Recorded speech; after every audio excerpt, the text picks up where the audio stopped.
हरे कृष्णा। स्वागत है आज के कृष्ण पुस्तक के सत्र में। तो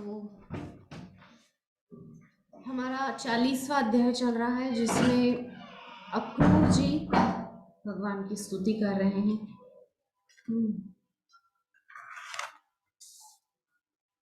तो पिछले 4-5 दिनों से हम लगातार इसी अध्याय पर चर्चा कर रहे हैं। बहुत सुंदर अध्याय है, बहुत सुंदर स्तुति अक्रूर जी महाराज किए हैं भगवान की।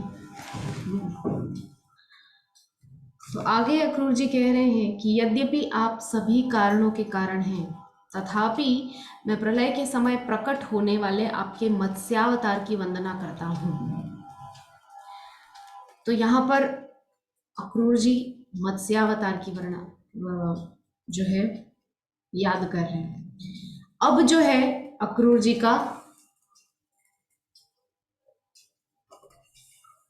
दशावतार स्तुति शुरू हो रहा है। भगवान के 10 अवतारों, जो 10 मुख्य अवतार हैं, उनकी स्तुति का प्रकरण शुरू हो रहा है। तो याद कर रहे हैं अक्रूर जी, चिंतन कर रहे हैं कि जो सत्यव्रत मनु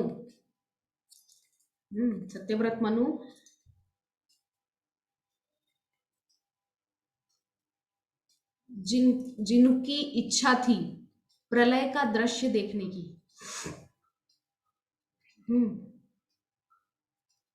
उनको भगवान ने प्रलय का भी दर्शन कराया और अपने मत्स्य रूप का भी दर्शन कराया।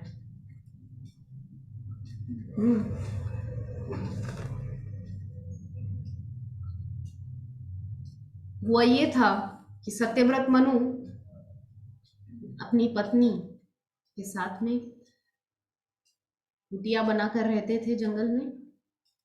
जब संध्योपासन करने के लिए गए तो देखा कि उनके कमंडल में एक मछली आ गई है।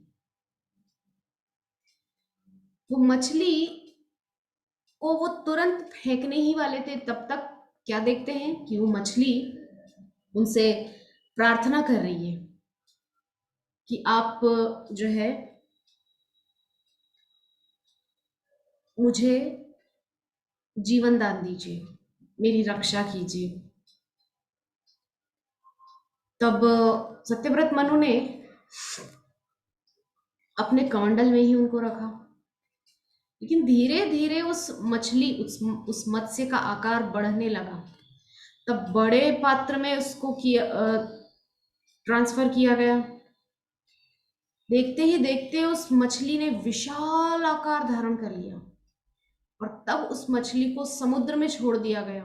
मछली भगवान ही है ना, वो मत्स्य अवतार में, इसलिए भगवान ने आज्ञा की कि अब मुझे ले जा करके समुद्र में छोड़ दीजिए। असल में यहाँ पे एक समझने वाली बात जो है,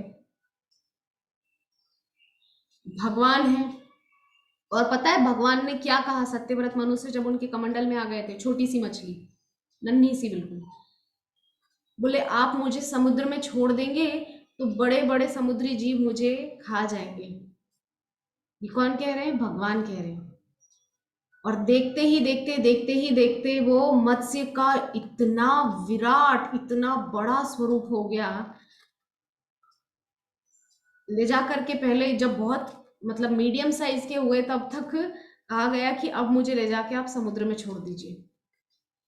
जब बहुत बड़ा स्वरूप हो गया तो ले जाकर के समुद्र में छोड़ दिया। अब तो इतना बड़ा स्वरूप भगवान ने बना लिया कि एक बड़ी विशाल नौका का रूप हो गया।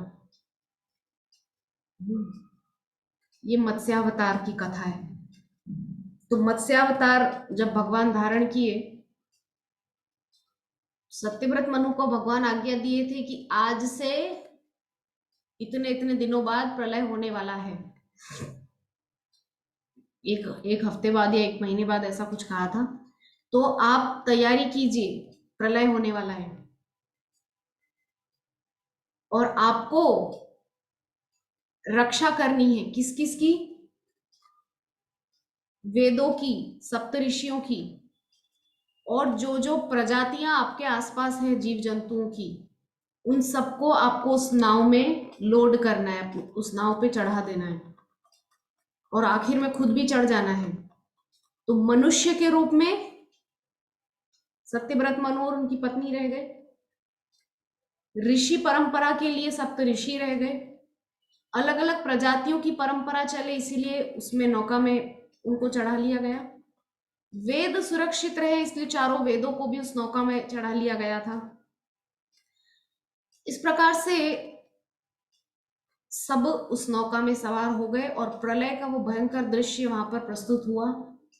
लेकिन जितने भी नौका में थे वो सब सुरक्षित रहे प्रलय के बावजूद भी, और पुनः सृष्टि का आरंभ हुआ था। सत्यव्रत मनु ने अपना वंश विस्तार किया। सत्यव्रत मनु जो है वो सूर्यवंशी राजा है।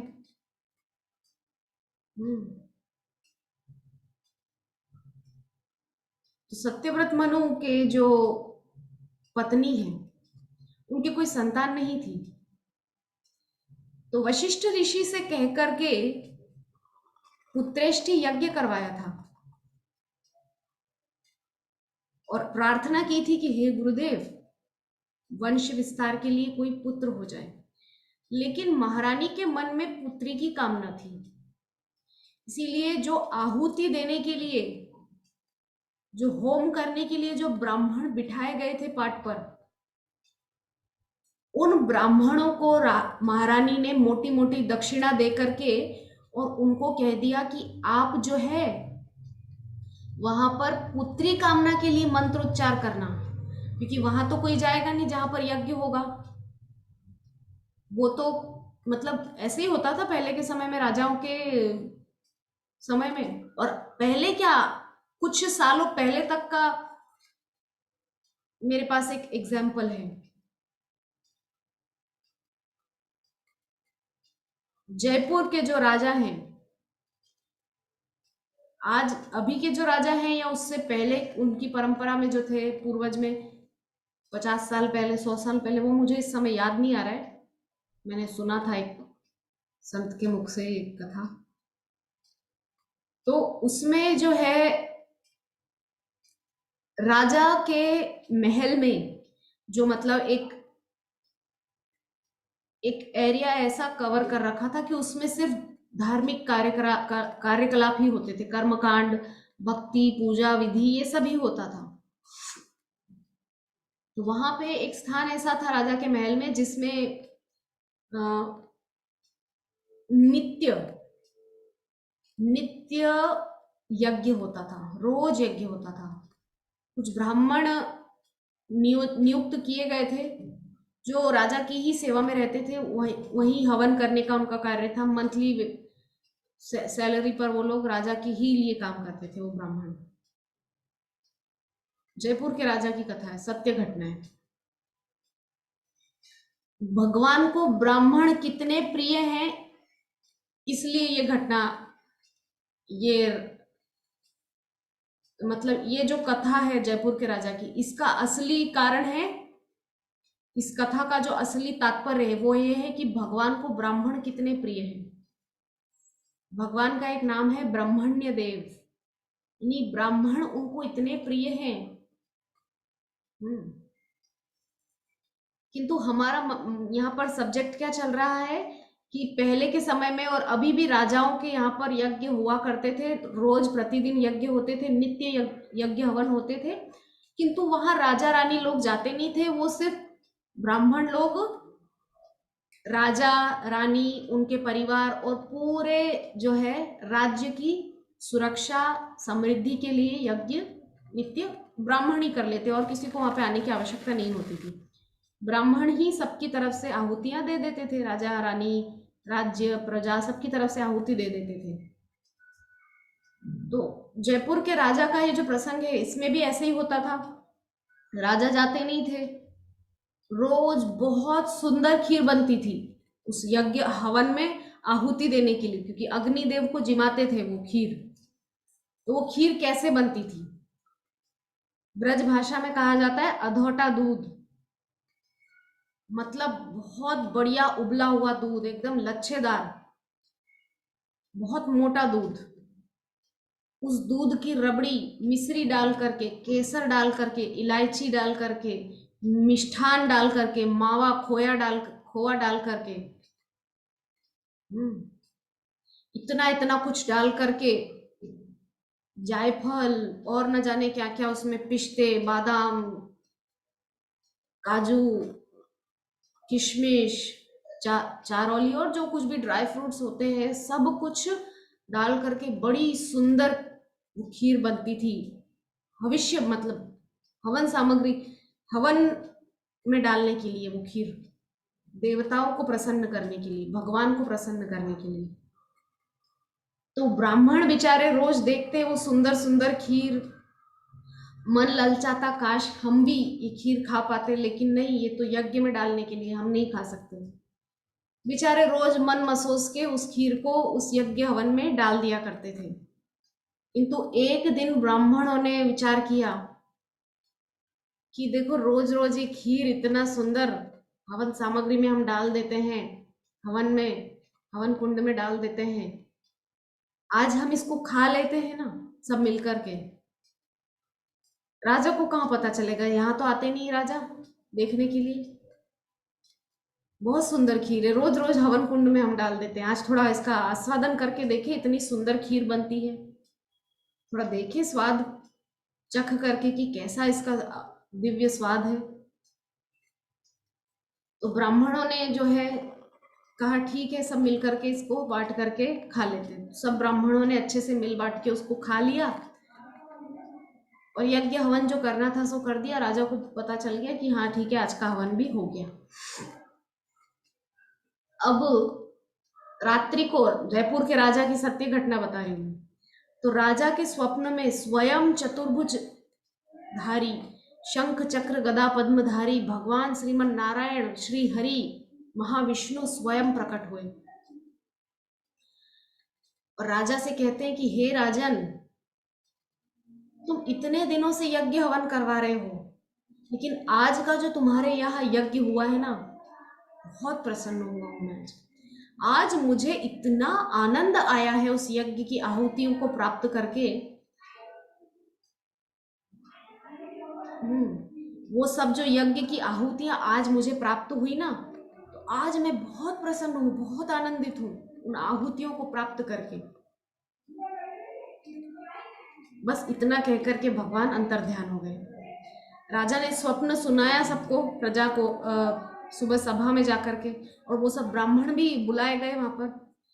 तो ब्राह्मणों को हाथ जोड़ जोड़ के राजा पूछ रहे हैं कि कल आपने हवन में कुछ अलग किया क्या, कुछ स्पेशल कुछ किया क्या?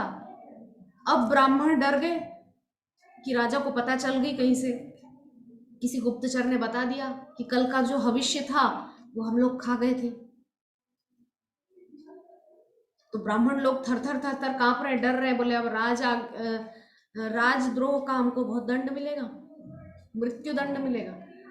तो राजा ने उनको आश्वस्त किया, बोले आप लोग डरिए मत, लेकिन मुझे बताइए, आप लोगों को प्राणों का भय करने की आवश्यकता नहीं, मैं आप लोगों को निश्चिंत करता हूँ। आप लोग मुझे निर्भय होकर बताइए कि कल आपने कुछ ऐसा अलग क्या किया कि जिससे प्रसन्न होकर स्वयं श्री हरि नारायण मेरे स्वप्न में पधारे और उन्होंने मुझे कहा कि कल की आहुतियों से मैं बहुत प्रसन्न हुआ हूं।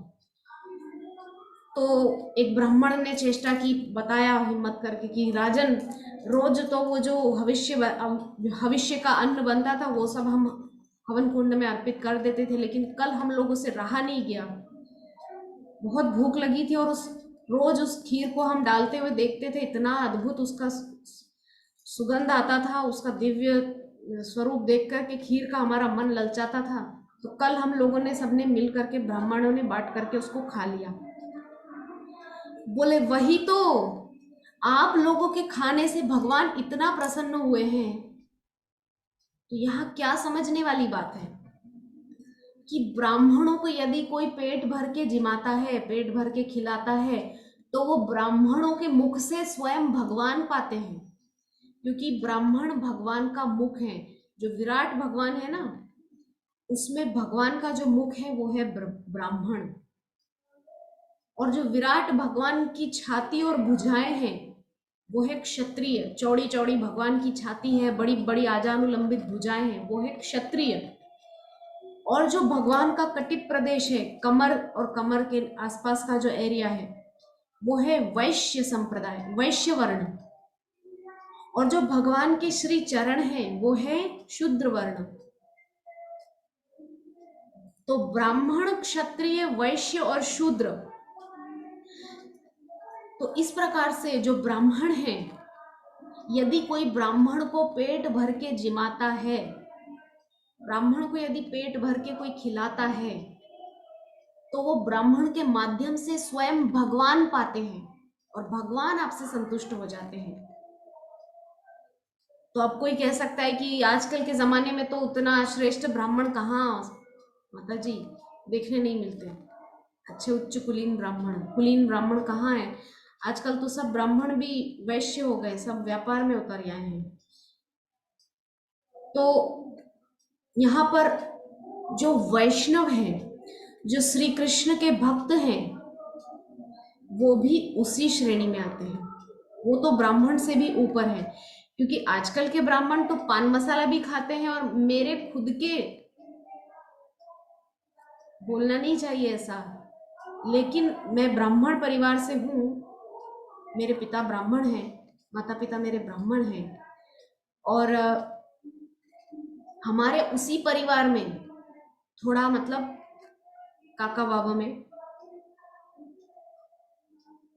मांस का सेवन करने वाला भी एक परिवार है, मांस और मदिरा का। पान मसाला भी खाते हैं, स्मोकिंग भी करते हैं, नशा भी करते हैं, दारू भी पीते हैं। तो अब कोई कह सकता है कि इस प्रकार के ब्राह्मणों को जिमाने का क्या फायदा, क्योंकि वो तो भ्रष्ट हैं, अपना धर्म भ्रष्ट कर चुके, ऐसे ब्राह्मण को जिमाने का क्या फायदा। तो यहाँ पर हम देखेंगे कि जो वैष्णव हैं, जो शुद्ध वैष्णव हैं, जो भगवान श्री कृष्ण के भक्त हैं, जो चाय कॉफी तक पान नहीं करते, हमारे इस्कॉन के डिवोटीज, मैं गर्व से कह सकती हूँ कि हमारे इस्कॉन में चाय कॉफी भी नहीं पीते डिवोटीज। लहसुन, प्याज, मांस, मदिरा, मीट, सिगरेट, बीड़ी, पान मसाला, ये तो बहुत दूर की बात रही। चाय कॉफी भी नहीं पीते, लहसुन प्याज भी नहीं खाते। और मैं अपने घर की बता रही हूँ, हम लोग तो बाहर का बिस्किट, नमकीन वगैरह ये सब भी नहीं खाते। ई नंबर करके एक होता है कुछ प्रोडक्ट्स में, उस वजह से हम बाहर के प्रोडक्ट्स भी ज़्यादा नहीं खाते हैं। आइसक्रीम्स नहीं खाते, चॉकलेट, बिस्किट्स, स्नैक्स वगैरह हम बाहर का नहीं खाते। जो महाप्रसादम काउंटर में, इस्कॉन के महाप्रसादम काउंटर में मिलता है, वही हम खाते हैं, बिस्किट भी और स्नैक्स भी, नमकीन भी। या अगर नमकीन खाएं भी तो जिसमें लहसुन प्याज ना हो, और बहुत इंग्रेडिएंट्स को चेक करके हम लोग खाते हैं। तो जो हमारा मूल विषय, हम उस पे आते हैं कि कोई अगर सोचे कि हम ब्राह्मण को संतुष्ट करेंगे तो भगवान संतुष्ट हो जाएगा, तो ऐसे ब्राह्मण कहाँ से पाएंगे? तो अगर आपके निकट में कोई शुद्ध वैष्णव हो, जो कंठी धारण करता हो, तिलक धारण करता हो, नित्य 16 माला का जप करता हो, 4 नियम का पालन करता हो, अर्थात अवैध स्त्री संग, अवैध पुरुष संग नहीं, मांस का सेवन नहीं, मदिरा या किसी भी प्रकार का नशा, बीड़ी, सिगरेट, पान मसाला, गुटखा, कुछ भी, कोई भी नशा नहीं, अवैध संग नहीं, नशा नहीं, मांस नहीं, और जुआ नहीं, ठगी नहीं, और अनीति का धन नहीं, ऐसे कोई आपके नजर में हो तो उनको आप मास में एक बार, महीने में एक बार जिमा दे, संतुष्ट कर दे, तो वो भविष्य के रूप में काम करेगा और साक्षात भगवान श्री हरि उससे प्रसन्न हो जाएंगे, श्री कृष्ण उससे प्रसन्न हो जाएंगे। तो हम अब अपने असली मुद्दे पर आते हैं कि ऐसा होता है, राजाओं के यहाँ यज्ञ होता है तो राजा लोग जाते नहीं थे देखने के लिए, तो उनके जो सेवक हैं, उनके जो मंत्री वगैरह हैं, वो जाकर के थोड़ा निरीक्षण कर आते थे कि कैसा यज्ञ हवन ठीक चल रहा है वगैरह, इस प्रकार से। राजा नहीं जाते थे। तो इसी प्रकार से सत्यव्रत मनु जो थे, उनकी आकांक्षा पुत्र प्राप्ति की थी, लेकिन पत्नी ने जाकर के, जो ब्राह्मण यज्ञ में आहुति देते हैं स्वाहा स्वाहा करके, उनको जाकर के दक्षिणा दे करके बोल दिया, आप जो है चुपचाप, किसी को पता ना चले, क्योंकि यहाँ तो राजा देखने आएंगे नहीं, आप जो है आहुति पुत्री के लिए देना, मुझे पुत्री चाहिए, मुझे पुत्र नहीं चाहिए, क्योंकि पुत्र होगा तो राजा अपने साथ उसको लेकर के सब समय घूमते रहेंगे राजकाज में, लेकिन पुत्री रहेगी तो मेरे साथ रहेगी अंतःपुर में, मेरे साथ खेलेगी, बड़ी होगी, मैं उसको शिक्षा दूंगी, मैं उसको सब घर के कार्य सिखाऊंगी, फिर जाएगी तो जाएगी ससुराल, लेकिन उतना 20-25 साल तो मेरे साथ रहेगी कम से कम। लेकिन अगर पुत्र हुआ तो जन्मते ही उसको गुरु महाराज को दे देंगे, कुल गुरु को प्रदान कर देंगे, और फिर जो है शिक्षा दीक्षा सब कुछ कुल गुरु के पास होगा, बड़ा होकर आएगा और राजकाज में लग जाएगा, मेरे पास तो रहेगा ही नहीं। तो इस लालच से रानी ने बोला कि आप बेटी के लिए आहुति दो। ठीक है, यज्ञ हो गया, बेटी के लिए आहुति देना शुरू हो गया। अब वहां पर सत्यव्रत मनु को तो पता नहीं, लेकिन जब अंतिम दिन आहुति जो यज्ञ से जो वो निकलता है, क्या बोलते हैं उसको, पायस निकलता है, वो दिव्य पायस प्रकट होता है उसमें से, जिसको पा करके रानी गर्भवती होती है। तो सत्यव्रत मनु की रानी ने जब वहां पर पायस को ग्रहण किया, तो कुछ समय बाद वहां पर पुत्री का जन्म हुआ। अब राजा आश्चर्य में पड़ गए कि गुरु महाराज वशिष्ठ कुलगुरु से पूछ रहे हैं कि गुरुदेव, आहुति हमने पुत्र के लिए दी, हमने जो ये सारा पुत्रेष्टि यज्ञ करवाया, इतने दिनों का अनुष्ठान, ये पुत्र के लिए था, पुत्री कैसे हो गई, ऐसा कैसे हो सकता है? तो कुलगुरु बोल रहे हैं, बोले कहीं कुछ हुआ है चूक, क्योंकि जो हो बोला जाता है वही प्राप्त होता है, ऐसा कभी नहीं होता कि जो न बोला जाए वो प्राप्त हो। तो पूछा गया उन ब्राह्मणों से जिन्होंने आहुति दी, तो उन्होंने सब सच बोल दिया कि बोले महारानी ने हमको जो है दक्षिणा दी थी और कहा था कि पुत्री के लिए यज्ञ हवन कीजिए। तो महारानी ने कहा, बोले हाँ मेरी ही इच्छा थी कि पुत्री हो, इसीलिए मैंने ही ऐसा करवाया। अब राजा बोले कि मुझे आपत्ति नहीं है कि पुत्री है, लेकिन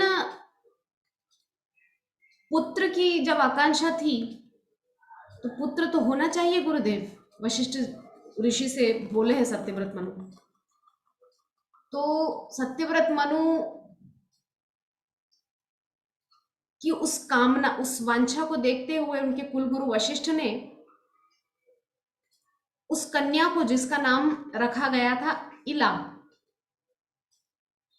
उसको उन्होंने अपने तपोबल से कर दिया बालक, मतलब लड़का बना दिया, युवक बना दिया, और उसका नाम रखा गया क्या, सुद्युम्न।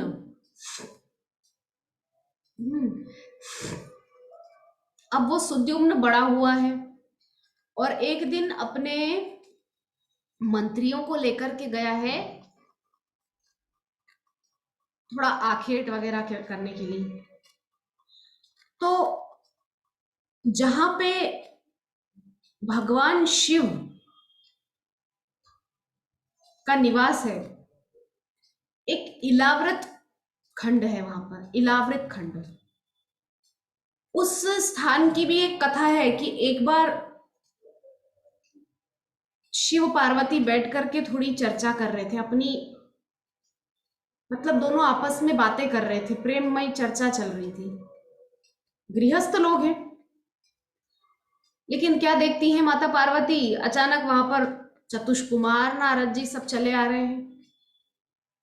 तो पार्वती माता थोड़ा खिन्न हो गई, बोले क्या है, हम लोग गृहस्थ लोग हैं, कुछ भी मतलब प्राइवेसी नहीं है, कोई भी मुंह उठा के चला आता है, थोड़ा भी हम लोगों को एकांत में समय बिताने का कोई स्थान नहीं है, कोई ऐसी जगह नहीं जहां पर हम एकांत में रह सके, थोड़ा बातें कर सके, थोड़ा चर्चा कर सके।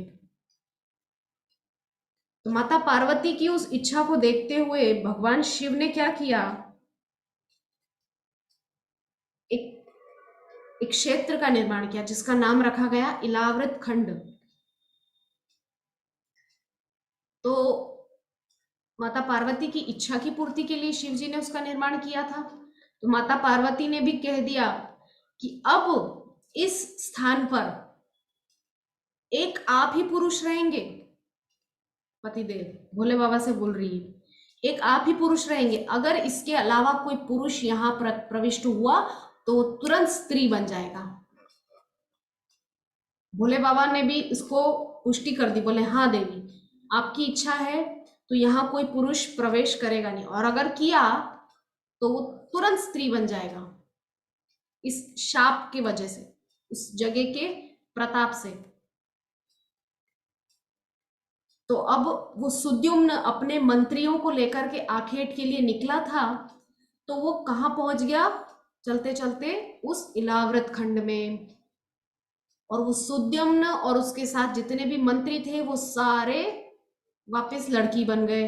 तो वो सुद्युम्न, जिसको इला से सुद्युम्न बनाया था, किसने, कुलगुरु वशिष्ठ ने, तो वो कुलगुरु वशिष्ठ का जो तपोबल से वो वापस लड़का बना था सुद्युम्न, अब वो वापस लड़की बन गया, इला वापस वही हो गया।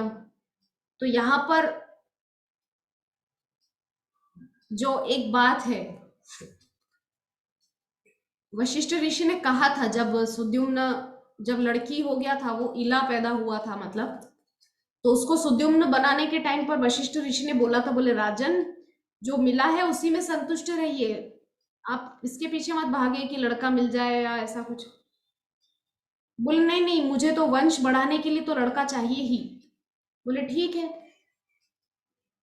जो हवन से मिला है उसको ऐसा का ऐसा स्वीकार कर लीजिए, एज इट इज स्वीकार कर लीजिए।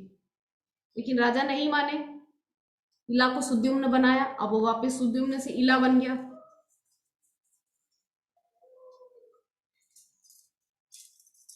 अब जो चंद्रमा है, चंद्रमा के पुत्र है बुध, और बुध वहां आए और आकर के उस सुंदर कन्या को देखा, मतलब बाहर आ गए थे, बाहर से देखा उस कन्या को, ऊपर से आकाश मार्ग से उस सुंदर इला को देखा, और उस इला से विवाह करने की इच्छा मन में आ गई, और विवाह कर भी लिया। कहाँ राजकुमार है, सत्यव्रत मनु का बेटा है सुद्युम्न, राजकुमार था, अभी बन गया इला, और शादी भी हो गई चंद्रमा के पुत्र बुध से। बुध और इला का एक पुत्र भी हो गया, पुरुरवा।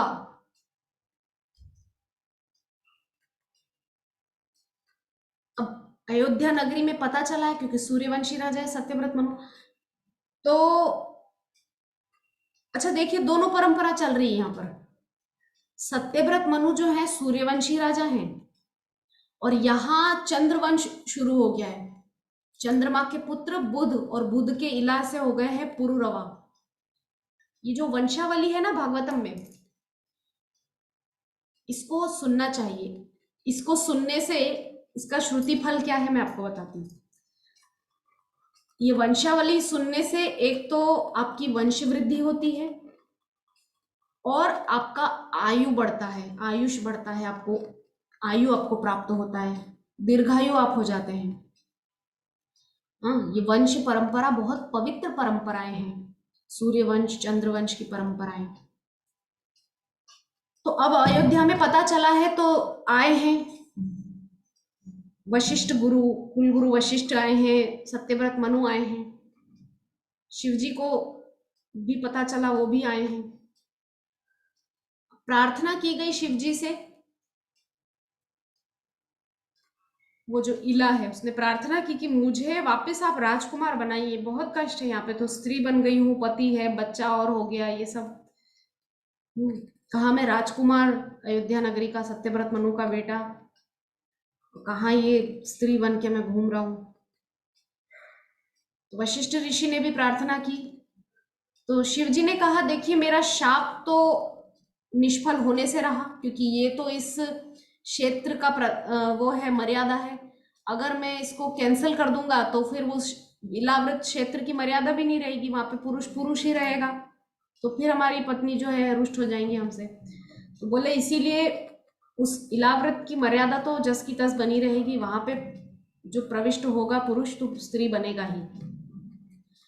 तो बोले आपके लिए मैं एक थोड़ी छूट दे सकता हूँ, उसको बोल रहे हैं इला को, कि ये जो है ये 1 महीने सुद्युम्न रहेगा, 1 महीने इला रहेगा, 1 महीने राजकुमारी रहेगा, 1 महीने राजकुमार रहेगा, इस प्रकार से इसका जीवन चलेगा। अरे बोले अब तो और कष्ट।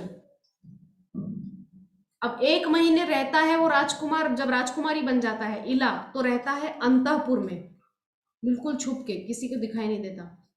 और जब राजकुमार बनता है तब आता है राजसभा में, थोड़ा राजकाज के कार्य करता है। हम्म। तो जो वो इला है, चंद बुध के साथ इला को जो पुत्र हुआ था पुरुरवा, वो पुरुरवा जो है उर्वशी जो है स्वर्ग की अप्सरा, उस उर्वशी से विवाह किए। हम्म।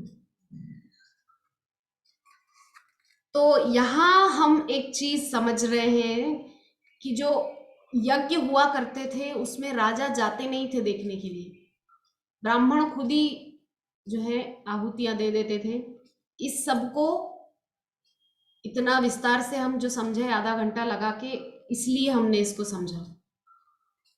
तो ये जो सत्यव्रत राजा हैं जिनको भगवान ने मत्स्य अवतार का दर्शन कराया था, तो उसकी यहाँ पर अक्रूर जी चर्चा कर रहे हैं। क्या कह रहे हैं कि प्रलय के समय प्रकट होने वाले मत्स्यावतार की वंदना करता हूँ, मधु और कैटभ नामक 2 असुरों का वध करने वाले हयग्रीव अवतार की मैं वंदना करता हूँ। देखिए मैंने कहा था ना, दशावतार की वंदना अक्रूर जी ने की है। मत्स्यावतार आ गया है, हयग्रीव अवतार, फिर कह रहे हैं मंदराचल नामक विशाल पर्वत को उठाने वाले महान कच्छपावतार को मैं, मेरा अनेक अनेक नमन है। समुद्र मंथन के समय मंदराचल धस रहा था ना समुद्र के अंदर, तो भगवान कश्यप रूप, कूर्म रूप धारण करके अपनी पीठ पर मंदराचल को धारण किए थे। वहां पे भगवान कश्यप रूप धारण किए और मंदराचल से उनकी पीठ की बहुत खुजलाई हुई अच्छे से, और उनको बहुत सुंदर नींद आ गई थी वहां पे, मीठी मीठी। भगवान कश्यप जब मंदराचल को अपनी पीठ पे धारण किए, तो वो जो घर्षण चल रहा था, एक तरफ से देवता एक तरफ से दैत्य, जब वो वासुकी नाग से उस मंदराचल पर्वत से वो कर रहे थे, मंथन कर रहे थे, तो पर्वत ऐसे ऐसे ऐसे ऐसे घूम रहा था ना, कश्यप भगवान की पीठ पे बहुत अच्छी खुजली हो रही थी। बोले हाँ बहुत टाइम से खुजली चल रही थी, कुछ मिल नहीं रहा था, क्योंकि वो तो इतना महान विशाल कश्यप का रूप धारण करके आया था, कोई छोटा मोटा कछुआ थोड़ी था, बड़ा विशाल कछुआ बनकर भगवान आए थे। अब इतना विशाल कछुआ है तो पीठ की खुजलाई मिटाने के लिए भी कुछ विशाल ही चाहिए होगा। तो विशाल पीठ की खुजलाई मिटाने के लिए विशाल मंदराचल पर्वत आए, और मंदराचल पर्वत से जो उनकी बढ़िया खुजलाई हुई है पीठ की, उनको बहुत सुंदर नींद आ गई कश्यप भगवान को, और उनका समुद्र मंथन हो गया देवता और दानवों का। तो ऐसे भगवान के काम है, सबके काम भी चलाते रहते हैं और अपना भी आत्मा राम प्रसन्न रहते हैं, बिल्कुल अपने आप में ही प्रसन्न। यही हमारा भी स्वरूप है, अपने आप में प्रसन्न रहने वाला। लेकिन हम इस दुखालय में हैं, इस माया के जगत में हैं, तो हम चाह करके भी प्रसन्न चित्त नहीं रह पाते हैं। कुछ ना कुछ कष्ट, शोक, दुख आ ही जाते हैं जीवन में। तो देखिए कौन कौन से अवतार हो गए हैं। मत्स्य अवतार, जिसका दर्शन सत्यव्रत मनु को करवाया था, और मधु कैटभ को मारने के लिए जो हयग्रीव रूप बनाकर भगवान आए थे। मधु मधु कैटभ जो है ये 2 राक्षस थे, इसीलिए तो भगवान को मधुसूदन कहा जाता है। सूदन मतलब विनाश करने वाला। मधु नाम के दैत्य का नाश करने वाले भगवान, इसीलिए उनको मधुसूदन कहा जाता है। तो मधु कैटभ का नाश किया इसलिए हयग्रीव रूप में। और तीसरा अवतार है कच्छप अवतार। आगे कह रहे हैं गर्भोदक सागर के जल में गिरी हुई पृथ्वी के उद्धार के लिए वराह के रूप में प्रकट होने वाले वराह अवतार को मेरा बारंबार प्रणाम है। अब यहाँ वराह अवतार, तो कितने अवतार हो गए? 4, मत्स्य, हयग्रीव, कच्छप और वराह। आगे नृसिंह देव के रूप में प्रकट होने वाले तथा नास्तिक क्रूरताओं की भयंकर स्थिति से भक्तों को बचाने वाले आपको मेरा प्रणाम है। 5वां अवतार नृसिंह अवतार। 1 मिनट। हरे कृष्ण।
हरे कृष्ण।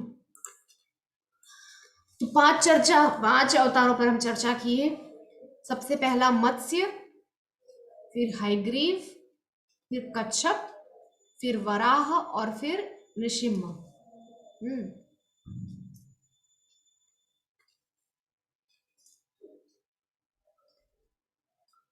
आगे कह रहे हैं, आपने वामन देव के रूप में प्रकट होकर तीनों लोगों को अपने चरण कमलों के विस्तार से नाप लिया। आपको मेरा नमन है। अब वामन देव की चर्चा हो रही, छठा अवतार। जगत के दुराचारी प्रशासकों का वध करने के लिए भृगुवंशियों के स्वामी के रूप में प्रकट आपको मेरा कोटि कोटि प्रणाम है। कौन है? परशुराम भगवान।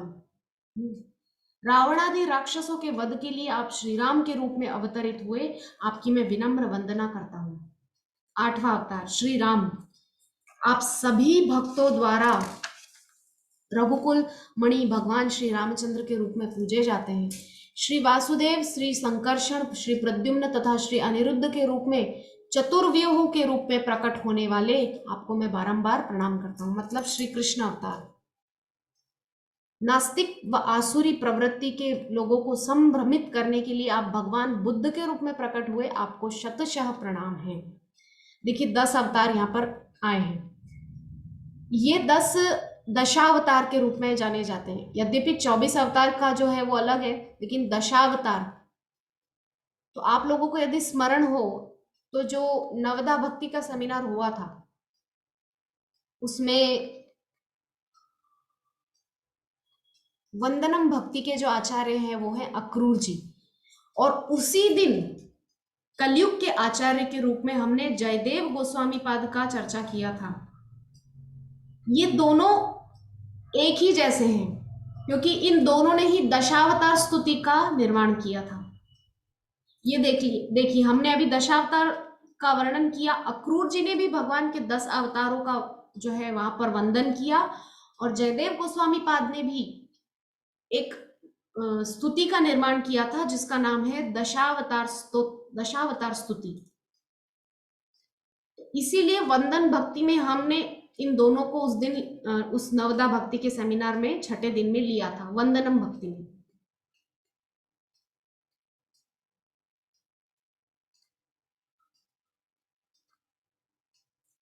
छठे दिन में श्रवणम कीर्तनम विष्णु स्मरणम पाद सेवनम अर्चनम वंदनम दास्यम सख्यम आत्मनिवेदनम, 9 दिन। तो वंदनम में हमने लिया था द्वापर युग के जो आचार्य थे वंदनम भक्ति के, वो हैं अक्रूर जी, और कलयुग में जो है वो है जयदेव गोस्वामी पाद।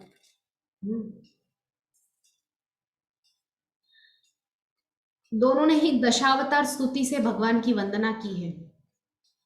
इसीलिए वंदन भक्ति के आचार्य हैं, भगवान की वंदना की है अपने पदों से।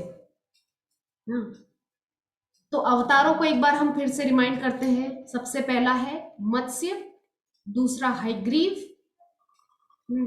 तीसरा है कच्छप, चौथा वराह, पांचवा नृसिंह, छठा वामन देव, सातवां श्री परशुराम, आठवां श्री राम, नौवां श्री कृष्ण और 10वां बुद्ध भगवान। तो वैदिक विधि विधानों के कार्य क्षेत्र के स्तर के नीचे की स्थिति म्लेच्छ स्थिति कहलाती है। इस निंदनीय म्लेच्छ स्थिति के स्तर पर आ पहुंचे राज परिवारों को दंडित करने के लिए कल्कि के रूप में प्रकट होने वाले आपको मेरा सादर प्रणाम है। तो कल्कि जो अवतार होगा उसकी भी चर्चा अक्रूर जी यहाँ पर कर दिए हैं। आगे कह रहे हैं, प्रिय भगवान, इस भौतिक जगत में सभी आपकी माया से बद्ध हैं। मिथ्या पहचान तथा मिथ्या मोह के प्रभाव के अंतर्गत सकाम कर्म तथा उसके फल के मार्ग से हर कोई एक शरीर से दूसरे शरीर में देहांतर कर रहा है। मतलब माया के वशीभूत होकर, त्रिगुणात्मिका प्रकृति के वशीभूत होकर देहांतर की प्रक्रिया में लगे हुए हैं, बार बार देहांतर हो रहे हैं।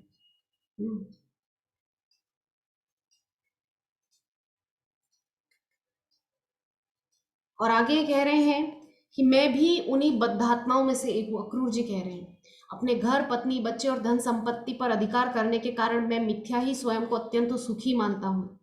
इस प्रकार मैं स्वप्न जगत में विचरण करने वाले प्राणी के समान व्यवहार कर रहा हूँ, क्योंकि इन सब में से कुछ भी स्थायी नहीं है। मैं मूर्ख हूँ जो सदा इन सबको नित्य तथा सत्य मानता हूँ और सदैव ऐसे ही विचारों में लीन रहता हूँ। तो अक्रूर जी, जो कटु सत्य है इस संसार का, कि हम सब अपने आप को शरीर और शरीर से जुड़े हुए लोगों को अपना मानकर उसमें मिथ्या अहंकार करते हैं और फंसते जाते हैं और शरीर पे शरीर बदलते जाते हैं। आगे कह रहे हैं कि हे मेरे भगवान, अपने मिथ्या स्वरूप के कारण मैंने सभी अनित्य वस्तुओं को स्थायी स्वीकार कर लिया है, जैसे यह भौतिक शरीर जो दिव्य नहीं और अनेक दुखदायी स्थितियों का मूल है। तो हमारे दुख का असली कारण क्या है? कि हम अपने आप को ये शरीर मानते हैं। हमको मृत्यु का भय क्यों है? क्योंकि हम अपने आप को शरीर मानते हैं। अगर हम अपने आप को आत्मा मानेंगे तो आत्मा तो मरता नहीं है, तो मृत्यु का भय कैसा? मृत्यु आएगी और इस शरीर को खत्म कर देगी। मैं तो अपना जैसा हूं वैसा ही रहूंगा आत्मा, और जाकर के अपने परमात्मा के धाम में उनकी नित्य लीला में उनका सहयोगी बनूंगा, उनका दास के रूप में कार्य करूंगा, अपने घर जाकर के, अपने धाम जाकर के वापस। तो ये है हमारी मूल समस्या कि हम अपने आप को शरीर मानते हैं, आत्मा नहीं। जीवन संबंधी ऐसी धारणाओं से भ्रमित होकर मैं सदा द्वैतवादी विचारों में लीन रहता हूँ। इसी कारण मैं सदा द्वैतवाद में मग्न रहता हूँ और दिव्य आनंद के सागर आपको भी भूल गया हूँ। मैं आपके दिव्य संग से वंचित हूँ। मैं उस मूर्ख प्राणी की भांति हूँ जो जल से पोषित वनस्पति से आच्छादित जलाशय को छोड़कर मरुस्थल में जल ढूंढने जाता है। बद्धात्माएं अपनी तृष्णा को शांत करना चाहती है, किंतु वो यह नहीं जानती कि जल कहाँ से प्राप्त करें। तो देखिए, बहुत महत्वपूर्ण पॉइंट है। हम अपने आप को शरीर मानते हैं, इसीलिए शरीर से जुड़ी हुई जो चीजें हैं उनमें हम सुख ढूंढते हैं। तो शरीर जब टेम्परेरी है तो इससे जुड़े हुए सुख भी टेम्परेरी होंगे ऑब्वियसली। लेकिन आत्मा यानी कि मैं तो शाश्वत हूं, और मुझसे, आत्मा से जुड़े हुए जो सुख हैं वो भी शाश्वत होंगे, यानी कि परमात्मा के साथ मेरा शाश्वत संबंध। ये सब तो शाश्वत है। अगर मैं इसमें सुख ढूंढूं तो मेरे पास टेम्परेरी सुख नहीं रहेगा, मेरे पास परमानेंट सुख आ जाएगा जो कभी ना समाप्त हो।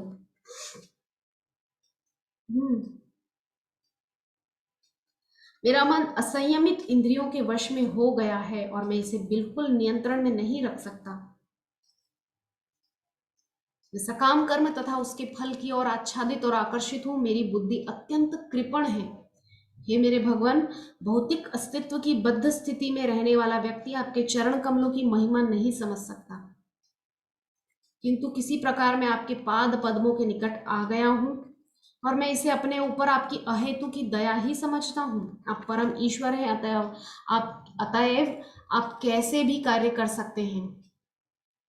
अक्रूर जी कह रहे हैं कि हम बद्ध जीवात्माओं की सामर्थ्य नहीं है कि हम आपके चरण कमलों तक पहुंच सके।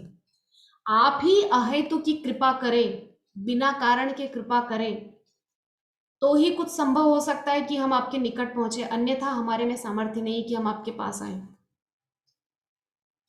इस प्रकार मैं समझ सकता हूं कि जब कोई व्यक्ति जन्म मरण के चक्र से मुक्ति पाने की योग्यता प्राप्त कर लेता है तो केवल आपकी ही अहेतु की दया से वह आपके चरण कमलों के निकट आता है और आपकी निष्काम भक्ति में संलग्न हो पाता है।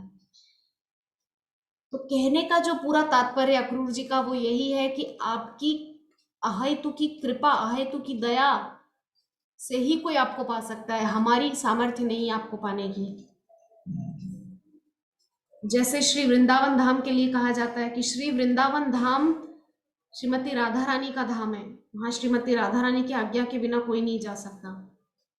कोई कितना ही प्रयास क्यों ना करे, नहीं जा सकता। इसी प्रकार से भगवान के निकट उनकी कृपा के ही चलते जाया जा सकता है। हमारी में सामर्थ्य नहीं है कि हम उनके निकट जा सके। वो खुद जब हमको अपनी कृपा दृष्टि से देख लेंगे कि बस बहुत भटक लिए हो तुम, अब और नहीं भटकना है, आ जाओ मेरे पास, तो ही हम मुक्त हो सकते हैं, वरना हम फंसे ही रहेंगे। आगे अक्रूर जी ने भगवान के सम्मुख दंडवत प्रणाम करके कहा कि मेरे आराध्य, आपका अनंत दिव्य स्वरूप ज्ञान से पूर्ण है। आपके स्वरूप पर ध्यान केंद्रित करने मात्र से कोई भी सब वस्तुओं को पूर्णतः समझ सकता है, क्योंकि आप समस्त ज्ञान के मूल स्रोत हैं। आप सभी प्रकार की शक्तियों के स्वामी हैं और परम शक्तिमान हैं। आप परम ब्रह्म एवं परम पुरुष हैं। आप भौतिक शक्तियों के अधिष्ठाता तथा परम नियंता हैं। आप समस्त सृष्टि के आश्रय स्थल भगवान वासुदेव हैं। अतः मैं आपको सादर नमन करता हूँ। आप सर्वव्यापी श्री भगवान हैं। आप सबके हृदय में निवास करने वाले परमात्मा भी हैं। आप ही सबको कार्य करने के लिए निर्देश देते हैं। हे भगवान, अब मैं आपके प्रति पूर्णतः समर्पित हूँ। कृपया मुझे अपनी शरण में ले लीजिए। इस प्रकार से बहुत सुंदर सुंदर शब्दों से भगवान की स्तुति करते हुए आखिर में अक्रूर जी ने क्या बोल दिया कि मैं आपकी शरण में हूँ, आप मुझे स्वीकार कर लीजिए। इस प्रकार से हमारा ये जो लीला पुरुषोत्तम भगवान श्री कृष्ण पुस्तक है, जो कृष्ण बुक है हमारा, इसका ये 40वां अध्याय आज यही पूर्ण होता है। बहुत दिन हमको लग गए इस अध्याय को करने में, क्योंकि बहुत सुंदर अध्याय है। और कल से हम एक नया अध्याय शुरू करेंगे जिसका नाम है श्री कृष्ण का मथुरा में प्रवेश। 41वां अध्याय है। इस 41वें अध्याय पर हम कल से चर्चा शुरू करेंगे, श्री कृष्ण का मथुरा में प्रवेश। तो आज के सत्र को यही विश्राम देते हैं। हरे कृष्णा वांछा कल्पतरुभ्यश्च कृपा सिंधुभ्यैव च पतितानां पावनेभ्यो वैष्णवेभ्यो नमो नमः। हरे कृष्ण कृष्ण कृष्ण हरे हरे, हरे राम राम राम हरे हरे। ग्रंथराज श्रीमद् भागवतम महापुराण की जय। जगत गुरु श्रील प्रभुपाद की जय। निताई गौर सीतानाथ प्रेमानंदे हरि हरि बोल।